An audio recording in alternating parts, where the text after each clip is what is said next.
नमस्कार, मैं जितेंद्र चतुर्वेदी मतांतर में आप लोगों का स्वागत है। हम लोग बात आज एनडीटीवी की करेंगे, लेकिन अपना सरोकार उस ट्वीट से नहीं है जो रवीश कुमार ने किया है। रवीश कुमार ने जो ट्वीट किया है वो दरअसल जो पूरी कहानी है उस कहानी का एक हिस्सा है, ऐसा मुझे जान पड़ता है।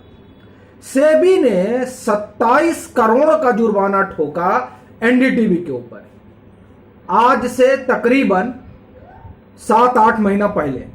कहा कि 27 करोड़ रुपए दीजिए, आपने जो स्टॉक एक्सचेंज है वहां पर आपने जानकारी छुपाई और उस जानकारी को छुपाने की एवज में 27 करोड़ रुपए का जुर्माना ठोका गया।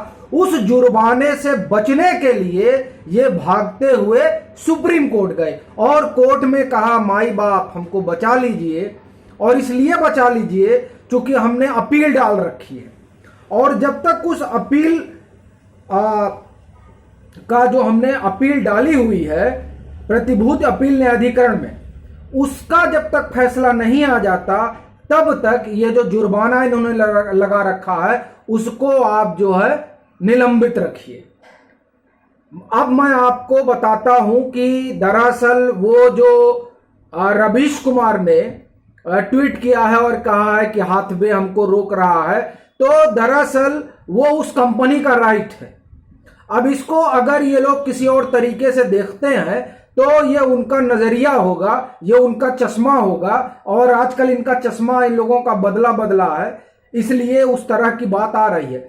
मैं उस पर नहीं जाऊंगा, मैं आता हूं जो इन्होंने कोर्ट में जाकर कहा है कि अभी अपील चल रही है, जब अपील का फैसला आ जाएगा तब तक के लिए आप जो ये 27 करोड़ वाला जुर्माना है इसको निलंबित रखिए ताकि इनको देना ना पड़े। ये देखिए, दरअसल प्रणव राय चार्टर्ड अकाउंटेंट है, सीए, इकोनॉमिक्स के बड़े जानकार हैं, तो ये जानते हैं कि किस तरह से चीजों को घुमाना है और कानूनी दांवपेच में फंसाना है। यह मैं आपको इसलिए बता रहा हूं तो चूंकि जो एनडीटीवी की इंक्वायरी जिस व्यक्ति ने की थी, SK Srivastava, retired IRS SK Srivastava, जिनको रिटायर किया गया, वो एक अलग कहानी है, मैं उस कहानी में नहीं जाऊंगा। और चूंकि इसको लेकर जो कई चीजें हैं उन चीजों पर हम लोग बात आज फिलहाल नहीं करेंगे। तो उन्होंने जो एनडीटीवी की जब इंक्वायरी की और इंक्वायरी में उन्होंने पाया कि कुछ अधिकारी, मैं उन अधिकारियों का भी नाम नहीं लूंगा, कुछ अधिकारी इनको फेवर कर रहे हैं। इनको किसको? प्रणव राय को, एनडीटीवी को, और उसका टैक्स बचा रहे हैं। आप लोग नाम जानते हैं सबका, मैं वो दोहराऊंगा नहीं।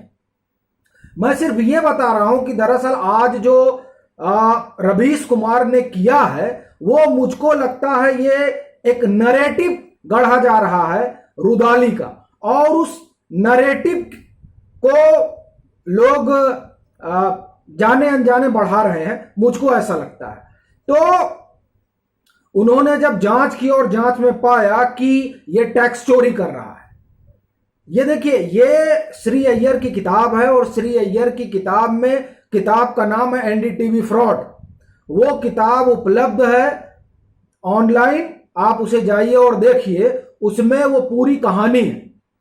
तो एसके श्रीवास्तव ने जो अपनी जांच पड़ताल में पाया कि साहब यहां तो जो टैक्स चोरी हो रही है और उस टैक्स चोरी के एवज में अधिकारियों को फायदा पहुंचाया जा रहा है, इस तरीके का उन्होंने पाया।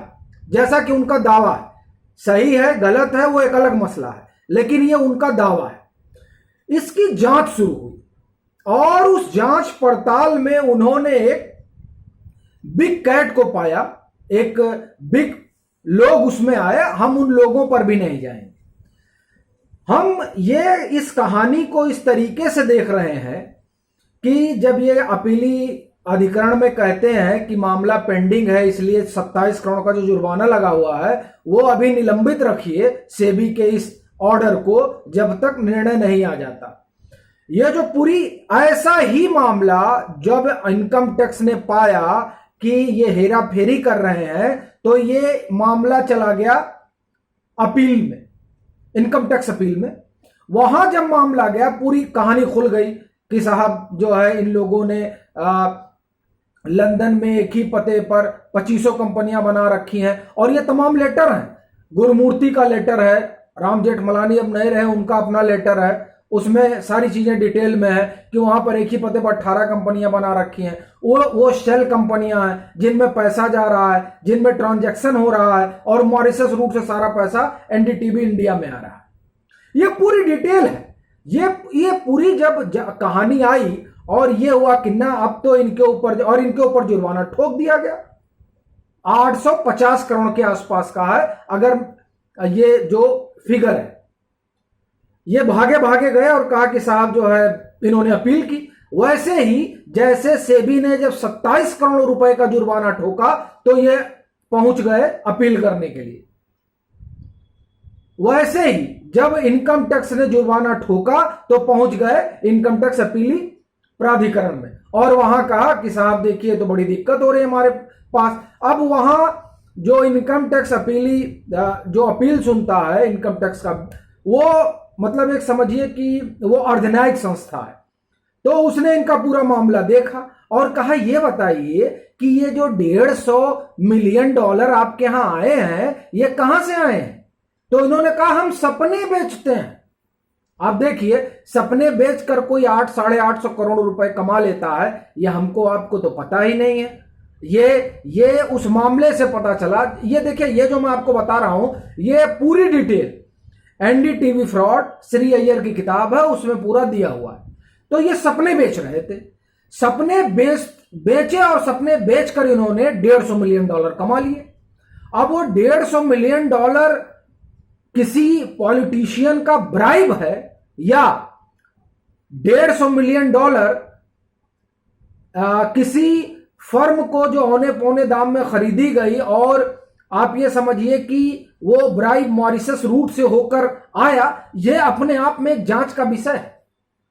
इस पर एक बड़ी छानबीन होनी चाहिए।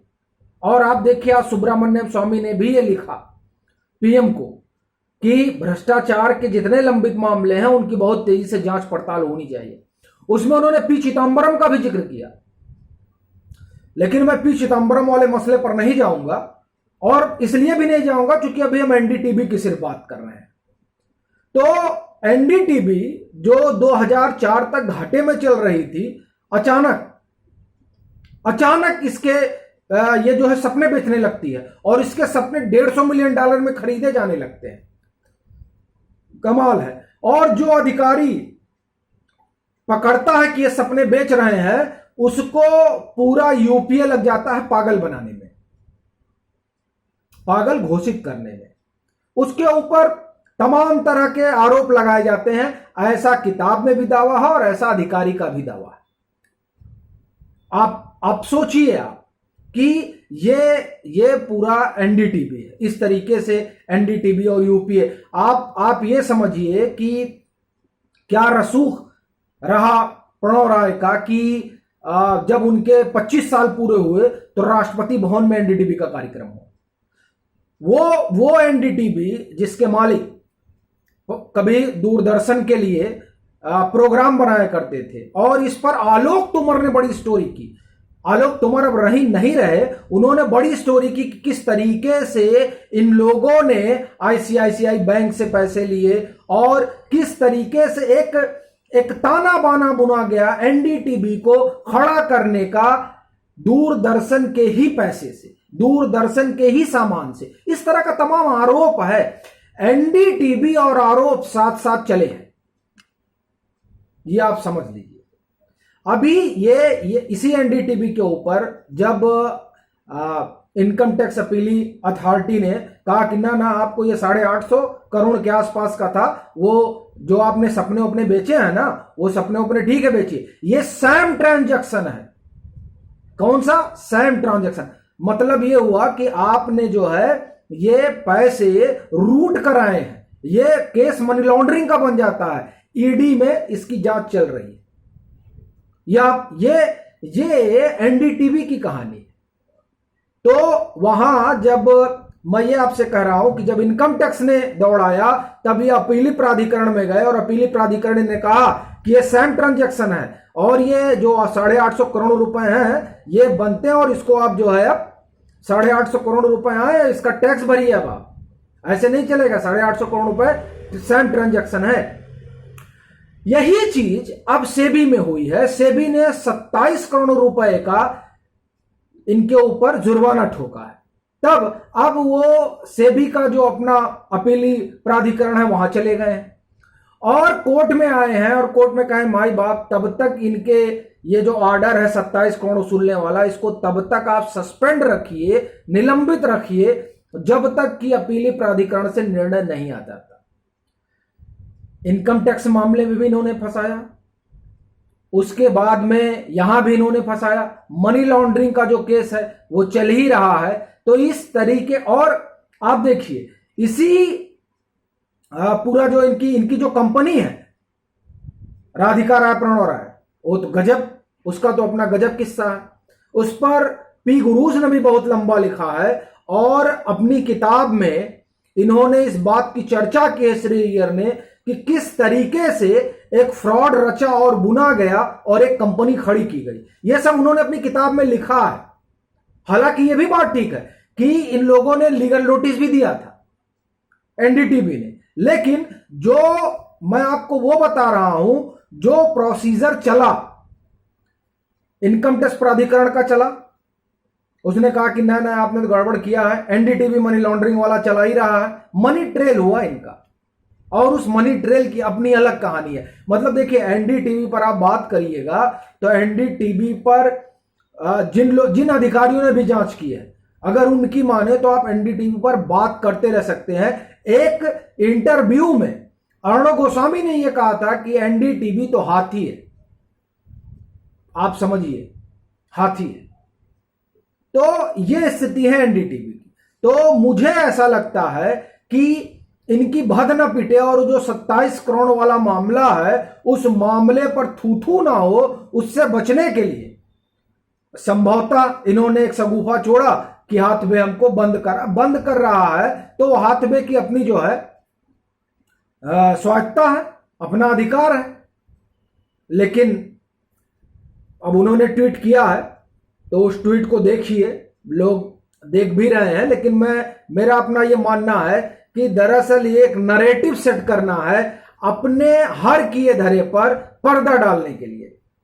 वो चाहे आलोक तोमर ने स्टोरी की हो तब जब उन्होंने कहा जाता है कि पहला एक्सपोजर जो एक्सपोज्ड किया था उन्होंने किया।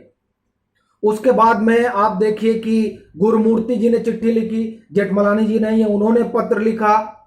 यह सब 2013 की बात है। वीरेंद्र कपूर और मधु किश्वर ने बड़ी बड़ी स्टोरी की इस पर। वो सारी चीजें हुई। और आप देखिए जब इनके यहां सीबीआई गई प्रणव राय के यहां तो कितना बड़ा बितंडा खड़ा किया गया। बाकायदे प्रेस क्लब में मीटिंग बैठी कि साहब देखिए ये प्रेस की आजादी पर हमला है। लेकिन आज कोई नहीं पूछने जा रहा है कि जो 27 करोड़ रुपए शेयर धारकों के जब इन्होंने खाए वो हजम कर लिए। देखिए जब शेयर मार्केट में आप हेरा फेरी करेंगे तभी सेबी का चाबुक चलेगा। सेबी का चाबुक चला और 27 करोड़ का उसने जुर्माना ठोका। लेकिन ना उस पर बात नहीं होगी। उस बात के नैरेटिव को बदलने के लिए उस एक नैरेटिव गढ़ा जाएगा। ना 27 करोड़ पे बात होगी, ना उस सेम ट्रांजैक्शन की बात होगी जो 850 करोड़ का रहा, ना उस एनडीटीवी के मनी लॉन्ड्रिंग की बात होगी, ना राधिका राय प्रणव राय उस फर्म की बात होगी जिस पर तमाम चीजें लिखी जा चुकी हैं। क्यों नहीं होगी? क्योंकि तब अभिव्यक्त की आजादी पर हमला होगा, प्रेस की आजादी पर हमला होगा। मतलब आप गमन घोटाले करें और उसका आपके ऊपर आरोप लगे, उस पर एजेंसियां कार्रवाई करें तो वो जो है वो प्रेस की आजादी पर हमला होगा। और उस नैरेटिव को बदलने के लिए वो एक अलग नैरेटिव, उसके लिए नैरेटिव शब्द प्रयोग है गलत होगा क्योंकि ये तो फैक्ट ना कहें तो ये आरोप है। और ये जो तमाम आरोप लगे हैं इन आरोपों में इनकी जो प्रेस की आजादी का भोथरापन है और जो आप कहिए कि एक तरीके से आडंबर है, जिस आडंबर को ओढ़कर ये लोग शेयर मार्केट से जो शेयर धारक है उनको ठग लेते हैं, ऐसा आरोप लग रहा है।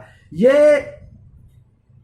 आरोप क्या लग रहा है? तो सेबी ने जुर्माना लगाया है, तो जब सेबी ने जुर्माना लगाया है तो मतलब आपने खाए। फिर आप देखिए इनकम टैक्स कह ही रहा है। तो ये जो सारी चीजें इनको छुपाने के लिए एक नैरेटिव गढ़ा जाता है कि देखिए हम खबर दिखाते हैं इसलिए हमारे ऊपर हमला हो रहा है। पता नहीं कौन सी खबर दिखाते हैं, ये आप भी जानते हो और हम भी जानते हैं, लेकिन ये खबर न प्रणव राय दिखाते हैं न रवीश कुमार दिखाते हैं। चलते हैं, फिर मिलेंगे एक नए मसले के साथ, तब तक के लिए राम राम।